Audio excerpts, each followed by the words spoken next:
విజయవాడలో ఉగ్రవాదులు పట్టుబడ్డం ఇప్పుడు సంచలనంగా మారింది. పాత బస్తీలో ఇంటెలిజెన్స్ అధికారులు తనిఖీలు చేస్తున్న సమయంలో ముగ్గురు యువకులను అధికారులు అదుపులోకి తీసుకున్నట్లుగా తెలుస్తోంది. ఈ పట్టుబడిన ముగ్గురికి ఉగ్రవాదులతో లింక్స్ ఉన్నాయంటూ తెలుస్తోంది. ఉగ్రవాద ఐసిస్ భావజాలాన్ని వారి ముగ్గురు వ్యాప్తి చేస్తున్నారట. అల్ మాలిక్ ఇస్లామిక్ యూత్ పేరుతో ఒక జిహాదీ సంస్థ భావజాలాన్ని వారు వ్యాప్తి చేస్తున్నట్లుగా తెలుస్తోంది. ఐసిస్ గ్రూప్తో టచ్లో ఉన్నట్లుగా కూడా అధికారులు గుర్తించారు. పలు దేశాల్లోని ఉగ్రవాదులతో వారు టచ్లో ఉన్నారట. ఇరాన్ యుద్ధం నేపథ్యంలో కొంతకాలంగా సోషల్ మీడియాలో నిషేధిత వీడియోలు పోస్ట్ చేస్తున్నారు ఈ ముగ్గురు యువకులు. ఇతర రాష్ట్రాల్లోని ఉగ్రవాద సానుభూతి పరులతో కూడా కొంతమందితో సంబంధాలు ఉన్నాయట. 7 రాష్ట్రాల్లో 42 మందితో ఒక గ్రూప్ ఏర్పాటు చేశారు. తెలంగాణ, ఢిల్లీ, రాజస్థాన్, బీహార్కు ఈ నేపథ్యంలో ప్రత్యేక పోలీస్ బృందాలు ఇప్పుడు బయలుదేరి వెళ్ళినట్లుగా తెలుస్తుంది. విజయవాడలో వీరు ముగ్గురు ఒక రూమ్లో అద్దెకుంటున్నారు. అయితే అక్కడ సెర్చ్ నిర్వహిస్తున్న సమయంలో వీరి ముగ్గురు కూడా ఉగ్రవాద కార్యకలాపాలకి పాల్పడుతున్నట్లుగా తెలిసింది. గత కొంతకాలంగా సోషల్ మీడియాలో వీళ్ళు ఉగ్రవాద భావజాలాన్ని వ్యాప్తి చేయడానికి పనిచేస్తున్నారట. ఈ నేపథ్యంలో నిఘా వర్గాలు వీరికి సంబంధించినటువంటి ట్రేస్ చేశాయి. వీళ్ళకి సంబంధించిన కొన్ని ప్రూఫ్స్ని ట్రేస్ చేశారు. అయితే కౌంటర్ ఇంటెలిజెన్స్ అధికారులు ఇప్పుడు మొహమ్మద్ రహమతుల్లా షరీఫ్, మీర్జా సోహైల్, అలాగే మొహమ్మద్ డానిష్ అనే ఈ ముగ్గురిని ఇప్పుడు అదుపులోకి తీసుకున్నట్లుగా మనకు తెలుస్తోంది. ఇప్పుడు వీరితో పాటుగా వీరిని విచారించి మరిన్ని ఈ సంస్థలో ఉన్నటువంటి మరింత మందికి సంబంధించిన డీటెయిల్స్ను ఇప్పుడు గ్యాదర్ చేస్తున్నట్లుగా సమాచారం అందుతోంది. విజయవాడలో ఉగ్రవాదులు బయటపడడంతో ఇప్పుడు మొత్తం సంచలనంగా మారింది. ఇప్పటి వరకు ఉగ్రవాదులు అంటే ఢిల్లీ, ముంబై, హైదరాబాద్ లాంటి ప్లేసులను మనం చూసేవాళ్ళం. కానీ విజయవాడ, గుంటూరు లాంటి ప్రాంతాల్లో ఉగ్రవాదులు బయటపడడం, అక్కడి నుంచి వాళ్ళు ఒక పెద్ద నెట్వర్క్ని వాళ్ళు నిర్వహిస్తూ ఉండడం చూసి అధికారులు సైతం షాక్ అయినట్లుగా తెలుస్తోంది. డీటెయిల్స్ తెలుసుకుందాం. మా ఏపీ ఇన్పుట్ ఎడిటర్ కృష్ణమోహన్ మనతో జాయిన్ అవుతున్నారు. కృష్ణమోహన్, విజయవాడలో ఉగ్రవాదులు పట్టుబడ్డట్లుగా తెలుస్తోంది. ఇప్పుడు దానికి తోడు వీళ్ళంతా ఒక నెట్వర్క్లో భాగంగా ఉన్నారంటున్నారు. సో ఇప్పుడు ఈ నెట్వర్క్ని ఎలా ఛేదించబోతున్నారు అండ్ వీరికి సంబంధించిన డీటెయిల్స్ ఏంటి, అసలు వీళ్ళు ఎక్కడి వాళ్ళు, ఏం చేస్తున్నారనే డీటెయిల్స్ ఏమైనా తెలుస్తున్నాయా మనకి?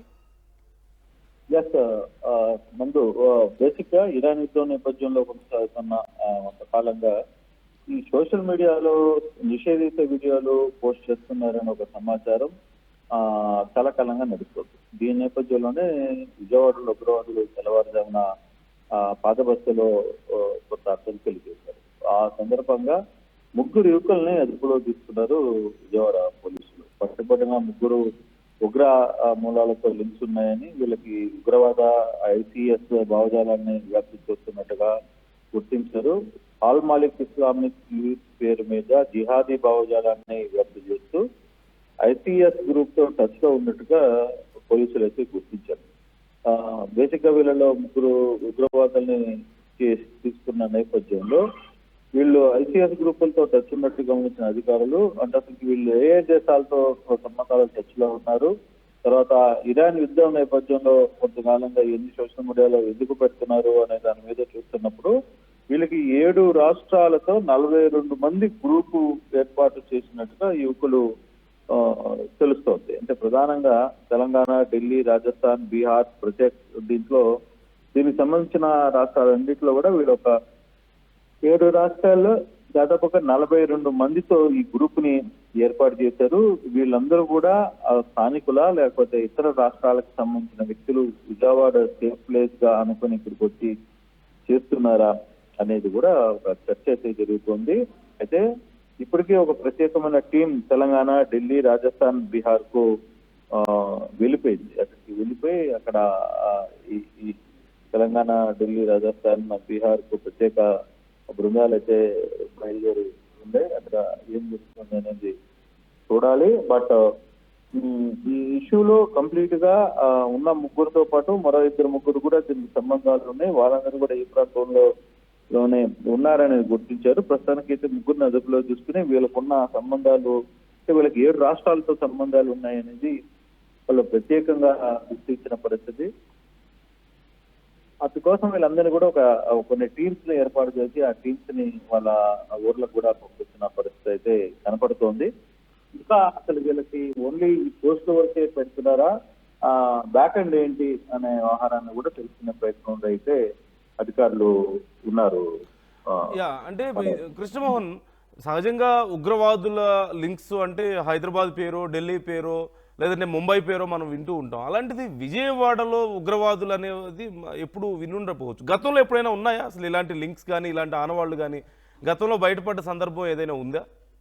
అంటే ఇటీవల మనం కానీ చూసుకుంటే గతంలో ఎప్పుడో ఒక 2 years బ్యాక్ ఒకసారి అనిపించింది, కానీ ఇప్పుడు కానీ చూసుకుంటే నక్సలైట్లని దాదాపుగా 23 మంది నక్సలైట్లని ఒక్కసారిగా విజయవాడలో అదుపులో తీసుకున్నాం. ఒక పెద్ద సంచలనం కలిగింది. ఏదైతే ఇటీవల కాలంలో జరిగిన వరుస కావచ్చు, వాళ్ళందరినీ కలిసి ఉన్నప్పుడు 23 మంది ఉగ్రవాదుల్ని ఏకకాలంలో ఒకే రోజు విజయవాడ కానూరు ప్రాంతంలో ఒక హౌస్ లో దాదాపుగా 15 రోజుల నుంచి ఉన్నట్టుగా సమాచారం అందుకోవడం అక్కడ గుర్తించారు. ఇప్పుడు ఈ ముగ్గురికి కూడా ఈ లింక్స్ ఉన్నాయనేది గుర్తించడం, దాంతో పాటు వీళ్ళు ముగ్గురు ఇక్కడి నుంచి చేస్తున్నారా లేకపోతే ఏంటని పరిశీలించినప్పుడు దాదాపుగా 7 రాష్ట్రాల వ్యక్తులతో వీళ్ళకి సంబంధాలు ఉన్నాయి అనేది పక్కాగా గుర్తించిన పరిస్థితి అయితే ఉంది.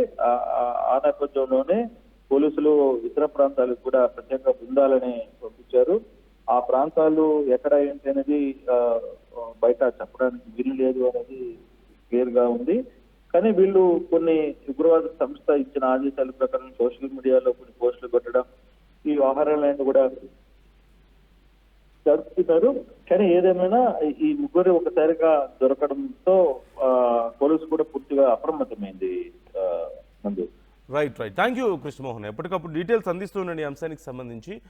విజయవాడలో ఉగ్రవాదులు దొరకడం అనేది ఇప్పుడు తీవ్ర భయాందోళన కలిగిస్తుంది చాలామందికి. వారు అక్కడ ఒక రూమ్లో అద్దెకుంటూ అక్కడే ఉన్నటువంటి ఒక మసీదులో వారు ముగ్గురు పరిచయం అయ్యారంటూ కూడా సమాచారం అందుతుంది. కౌంటర్ ఇంటెలిజెన్స్ అధికారులు ఇప్పటికే వీరిని ప్రశ్నిస్తున్నారు. పాకిస్తాన్లోని కొంతమంది హ్యాండ్లర్స్తో కూడా వీళ్ళకి సంబంధాలు ఉన్నట్లుగా తెలుస్తోంది. అధికారులు ఇప్పటికే గుర్తించారట. 1 టౌన్ ప్రాంతంలో ఉన్నటువంటి ఒక మసీదులో ఈ ముగ్గురు యువకులకి పరిచయం ఏర్పడిందట. ఆ తర్వాత వీరు సోషల్ మీడియా వేదికగా దేశ వ్యతిరేక పోస్టులను పెడుతూ చాలా ప్రాంతాల్లో ఉన్నటువంటి యువకులను ఉగ్రవాదం వైపు మళ్లించేందుకు ప్రయత్నిస్తున్నారంటే ఇప్పుడు ఇంటెలిజెన్స్ అధికారులు గుర్తించారు. ఇప్పుడు కొత్తపేట పోలీస్ స్టేషన్లో కేసు నమోదైనట్టుగా మనకి సమాచారం అందుతోంది. వీళ్ళ దగ్గర నుంచి ల్యాప్టాప్, స్మార్ట్ ఫోన్స్, అలాగే కొన్ని డాక్యుమెంట్స్ను కూడా అధికారులు ఇప్పటికే స్వాధీనం చేసుకున్నట్లుగా తెలుస్తోంది. అలాగే వాళ్ళ మొబైల్ ఫోన్లో ఉన్నటువంటి వాట్సాప్, టెలిగ్రామ్ గ్రూపుల ద్వారా వీరికి అసలు ఎవరెవరితో సంబంధాలు ఉన్నాయి, వీళ్ళకి డబ్బులు ఎక్కడి నుంచి వస్తున్నాయి అనే విషయాలను ఆరా తీస్తున్నారట. నిన్న రాత్రి 11 గంటల వరకు వీళ్ళని విచారించినట్లుగా తెలుస్తోంది. చాలా కీలక సమాచారం కనుగొన్నారు. ఇప్పటికే మరిన్ని రాష్ట్రాల్లో వీళ్ళకి లింక్స్ గుర్తించారంటూ తెలుస్తోంది. ఇప్పుడు వారందరినీ కూడా అరెస్ట్ చేయడానికి కొన్ని స్పెషల్ టీమ్స్ బయలుదేరి వెళ్ళినట్లుగా తెలుస్తోంది. గతంలో కొంతమంది మావోయిస్టులు విజయవాడలో పట్టుబడితేనే విజయవాడలో మావోయిస్టులు ఏంటంటూ అందరూ షాక్ అయ్యారు. కానీ ఇప్పుడు ఏకంగా ఉగ్రవాదులే పట్టుబడ్డారు. వారు ఇప్పుడు దేశానికి వ్యతిరేకంగా కొన్ని పోస్టులను షేర్ చేస్తూ చాలామంది మీద ఈ ఉగ్రవాద భావజాలాన్ని ఇన్ఫ్లుయెన్స్ చేసేలా ప్రయత్నాలు చేస్తున్నట్లుగా తెలుస్తుంది. అంటే ఉగ్రవాదాన్ని వ్యాపింపజేయడం, చాలామందిని లొంగ తీసుకోవడం, ఈ భావజాలానికి ఇలా వాళ్ళ గ్రూప్ని పెంచుకోవడం, ఒక ఉగ్రవాద కార్యకలాపం అక్కడ నడుస్తుంది. సో జాగ్రత్తగా ఉండండి. ఇప్పుడు ఒకప్పటిలాగా ఇంతకుముందు మనం మాట్లాడుకున్నట్లుగా ఉగ్రవాదులు అంటే హైదరాబాదు, ముంబై, ఢిల్లీ లాంటి మహానగరాలు మాత్రమే కాదు, మారుమూల ప్రాంతాల్లో సైతం ఇలాంటి కార్యక్రమాలు జరుగుతున్నాయి. మారుమూల కొన్ని ప్రార్థనా ప్రదేశాల్లో కూడా వీళ్ళు ఇలాంటి పనులు చేస్తున్నారు. ఇప్పుడు వీళ్ళు ఒక మసీదులో పరిచయం అయ్యారు. అలాగే గతంలో కాశ్మీర్లో కొన్ని హ్యాండిల్స్ మనం చూసాం. వాళ్ళు అక్కడ కూడా ఈ మసీదుల్లోనూ, యూనివర్సిటీల్లోనూ డాక్టర్స్ వీళ్ళందరూ మనం చూస్తూనే ఉన్నాం. సో అక్కడ ఇక్కడ అని తేడా లేకుండా ఎక్కడ చూసినా సరే ఇలాంటి కొన్ని ఆనవాళ్ళు